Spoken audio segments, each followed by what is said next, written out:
Shalom semuanya. Tahun 2022 adalah tahun paradigma yang baru. The year of a new paradigm. Definisi paradigma menurut Kamus Besar Bahasa Indonesia adalah model dan juga kerangka berpikir. Definisi paradigma menurut Westminster Dictionary of Theological Terms adalah contoh, pola, model. Istilah ini sering dipakai untuk menunjukkan cara berpikir dalam teologi ketika bahan-bahan dikumpulkan dan diatur dalam satu pola atau cara tertentu seperti dalam doktrin. Tuhan Yesus memberikan ayat emas untuk tema ini, yaitu Yesaya 43 ayat 18 sampai dengan 21 dan Filipi 3 ayat 13 sampai dengan 14. Melalui ayat-ayat ini, Tuhan menuntun kita untuk memasuki tahun 2022 yang disebutkan sebagai tahun paradigma yang baru. Yesaya 43 ayat 18 dan 19 berkata, firman-Nya, janganlah ingat-ingat hal-hal yang dahulu, dan janganlah perhatikan hal-hal yang dari zaman purbakala. Lihat, aku hendak membuat sesuatu yang baru, yang sekarang sudah tumbuh. Belumkah kamu mengetahuinya? Ya, aku hendak membuat jalan di padang gurun dan sungai-sungai di padang belantara. Kalau kita melihat ayat-ayat sebelumnya, maka di situ Tuhan mengingatkan kepada bangsa Israel bahwa dulu mereka ditolong dari kejaran Firaun beserta pasukannya dengan mengubur mereka di Laut Merah. Tetapi sekarang, untuk membebaskan bangsa Israel dari Babel, Tuhan memakai cara yang lain, yang tidak sama dengan yang dulu dia lakukan. Tuhan berkata, janganlah ingat-ingat hal-hal yang dahulu. Janganlah perhatikan hal-hal yang dari zaman purbakala. Sekarang Tuhan membuat sesuatu dengan cara membuat jalan di padang gurun dan sungai-sungai di padang belantara, yang merupakan sesuatu yang mustahil dilakukan oleh manusia di zaman itu. Tetapi bagi Tuhan tidak ada yang mustahil. Katakan amin. Inilah yang disebut dengan paradigma yang baru. Sekarang Tuhan berbicara kepada kita semua bahwa memasuki tahun 2022, Tuhan akan menolong dan membebaskan kita dari masalah-masalah yang terjadi dalam seluruh aspek kehidupan kita.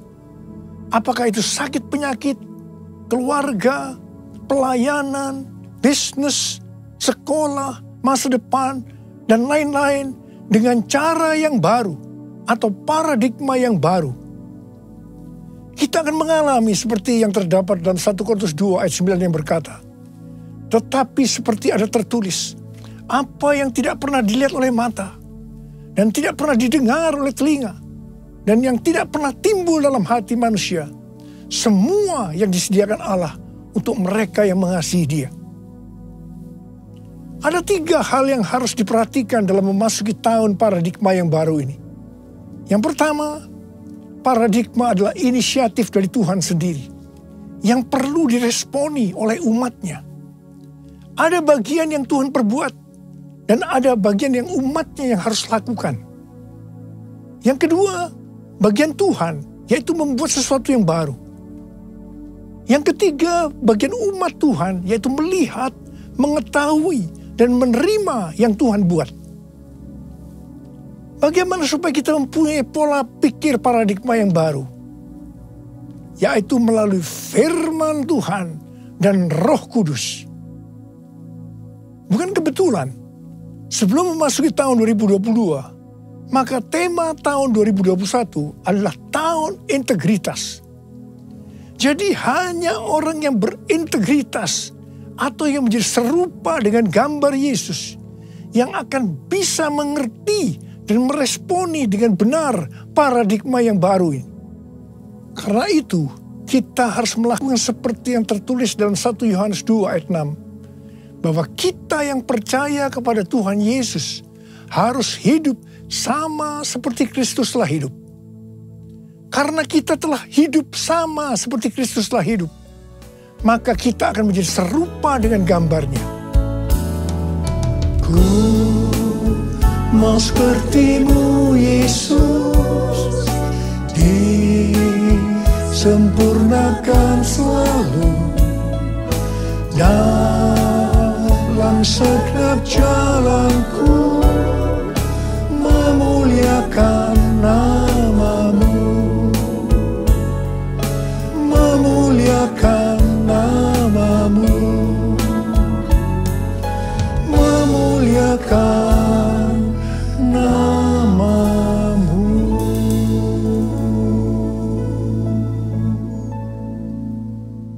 Rasul Paulus mengingatkan kita melalui Filipi 3 ayat 13 dan 14 yang berkata, saudara-saudara, aku sendiri tidak menganggap bahwa aku telah menangkapnya.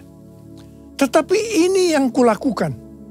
Aku melupakan apa yang telah di belakangku dan mengarahkan diri kepada apa yang di hadapanku dan berlari-lari kepada tujuan untuk memperoleh hadiah, yaitu panggilan surgawi dari Allah dalam Kristus Yesus.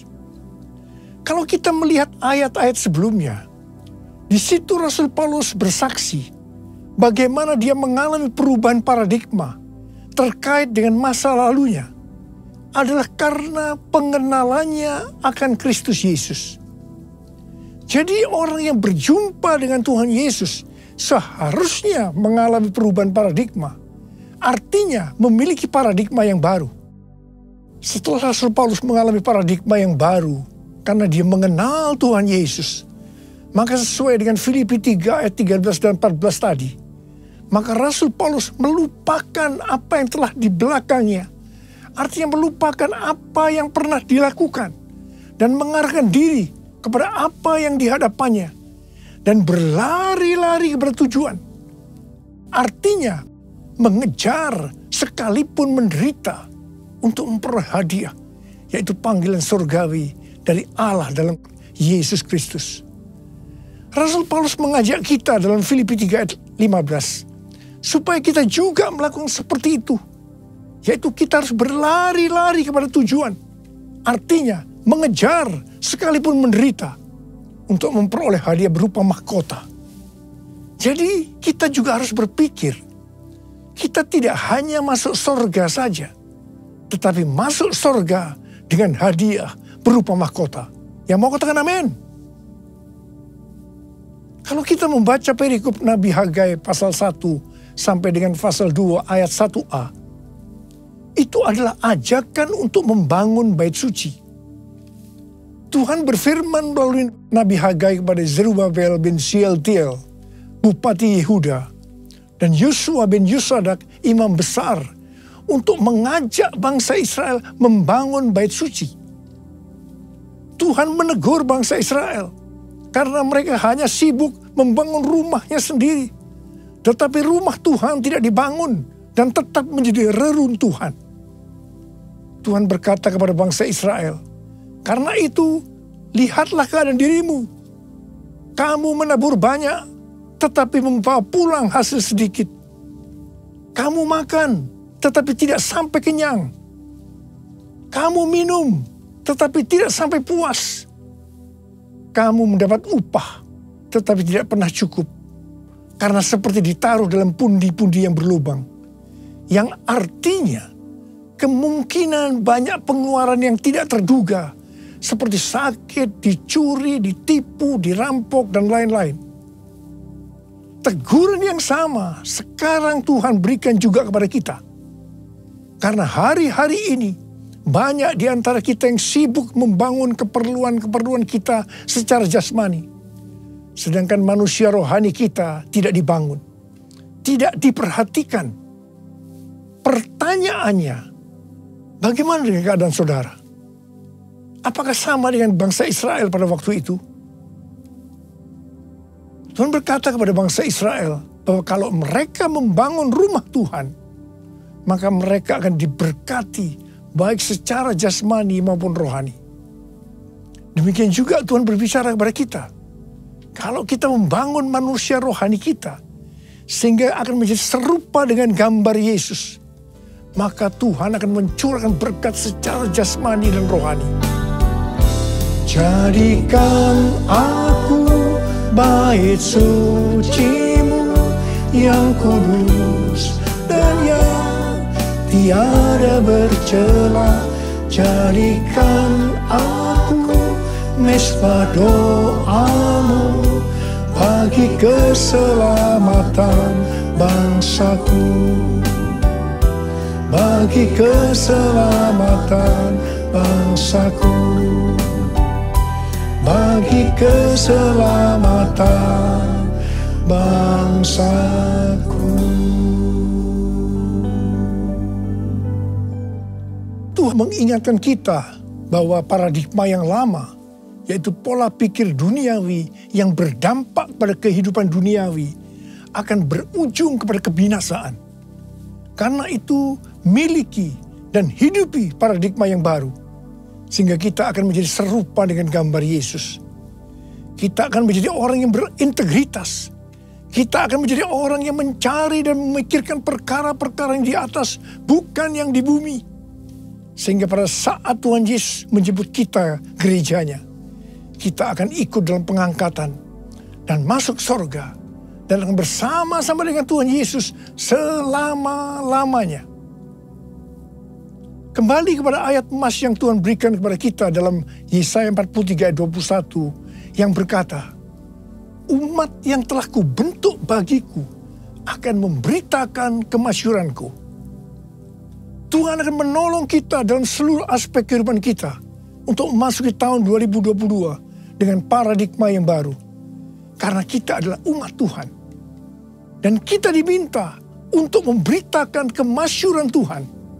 Kita harus menyelesaikan amanat agung dalam era Pentakosta ketiga ini. Yang mau katakan amin?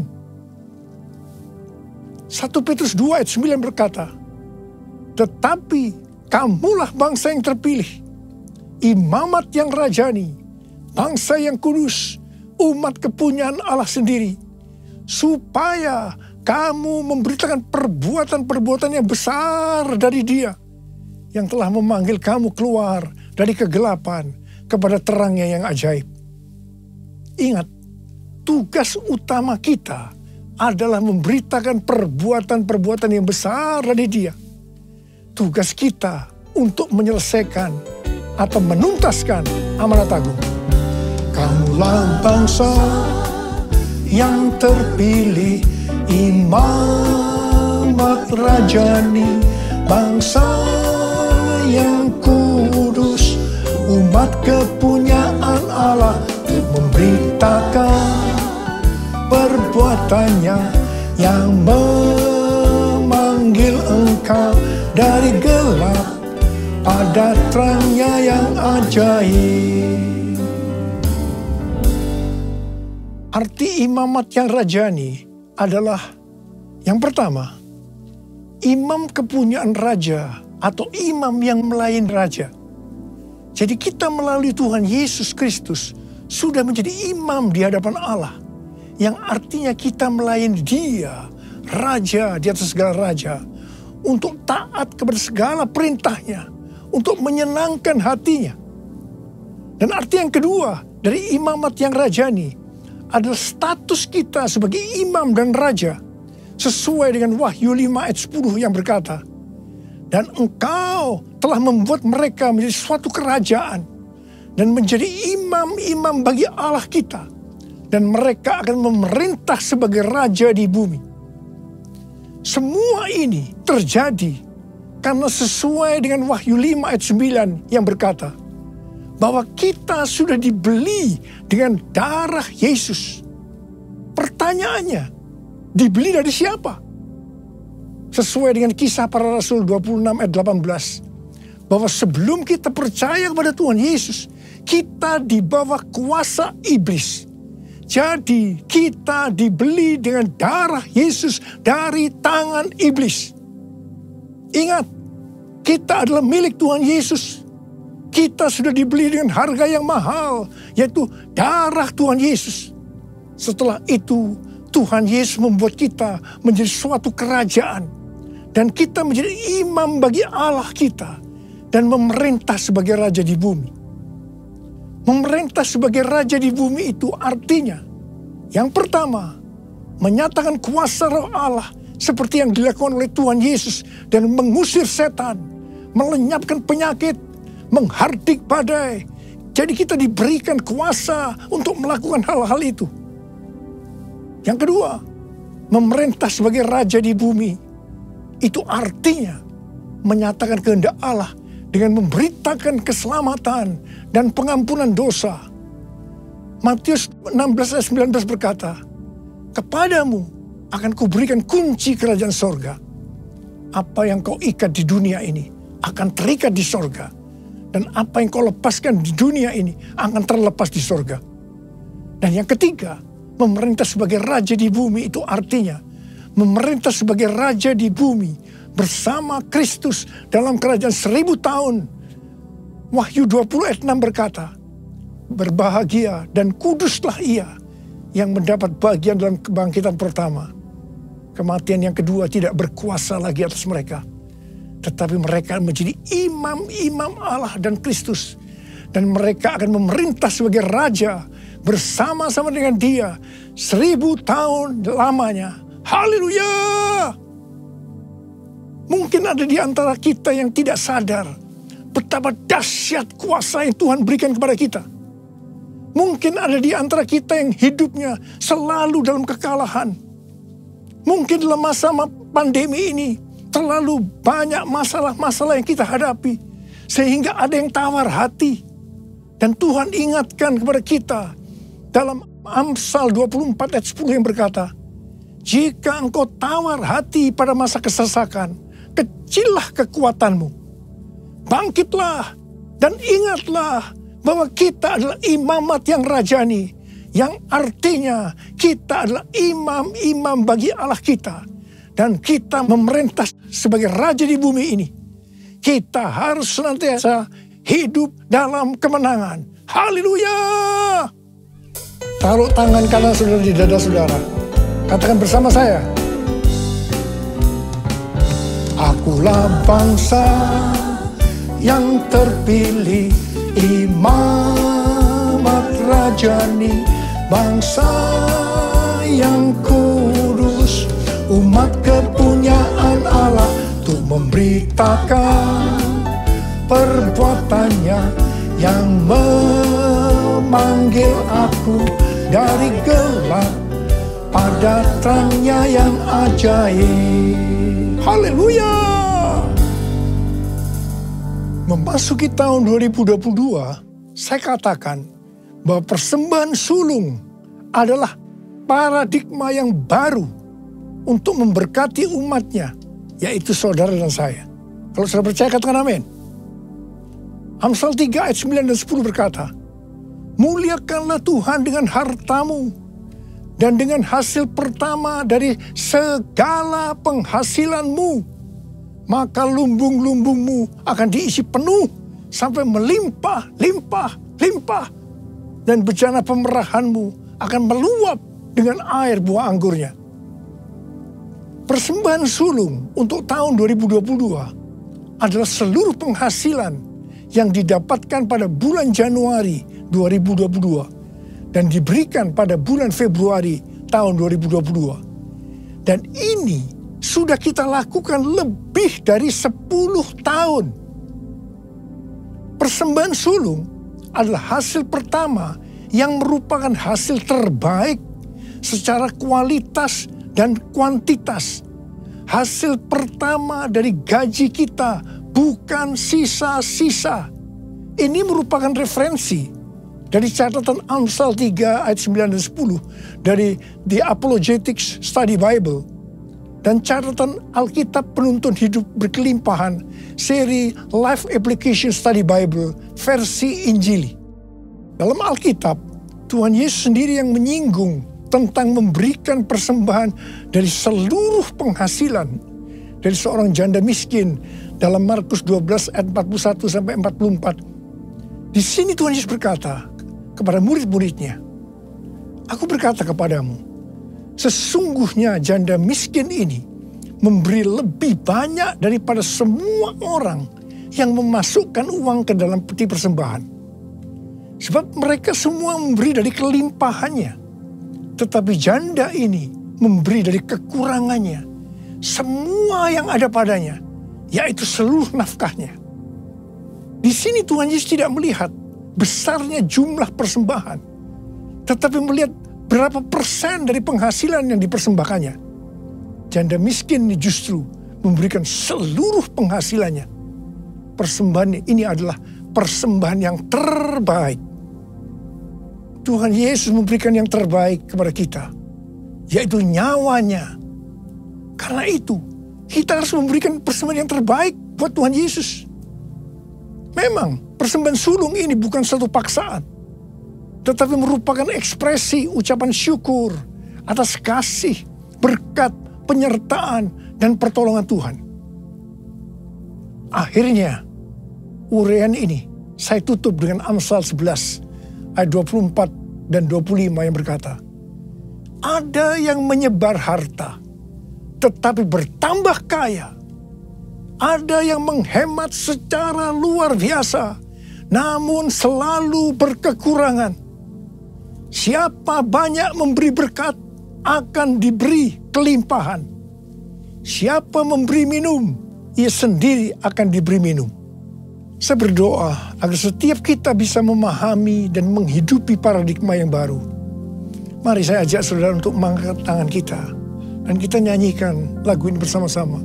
Aku percaya berkat-Mu atasku melimpah, kebajikan, kemurahan selalu mengikutiku. Ku puji, ku sembah Kau Tuhan. Aku percaya Tuhan. Aku percaya berkat-Mu atasku melimpah, kebajikan, kemurahan selalu mengikutiku. Ku puji, ku sembah Kau Tuhan. Ku puji, ku sembah Kau Tuhan. Ku puji, ku sembah Kau Yesus. Uriala masyalala kana matakara bara bara bara bara bara bara. Uriala bara bara bara bara bara bara bara bara. Uriala bara bara. Urana bara bara bara bara bara bara bara bara bara. Ya Tuhan, ya Tuhan, kami memasuki tahun paradigma yang baru. Tuntun kami semua Tuhan, tuntun kami untuk bisa memahami dan menghidupi paradigma yang baru itu Tuhan. Berkat-Mu melimpah buat anak-anak-Mu, kami percaya Tuhan. Kami terima berkat-Mu, kami terima berkat-Mu, terima berkat Tuhan saat ini. Terima. Oh, raba. Oh, raba. Terima kasih Tuhan. Ku puji, ku sembah Kau Tuhan. Ku puji, ku sembah Kau Tuhan. Ku puji, ku sembah Kau Yesus.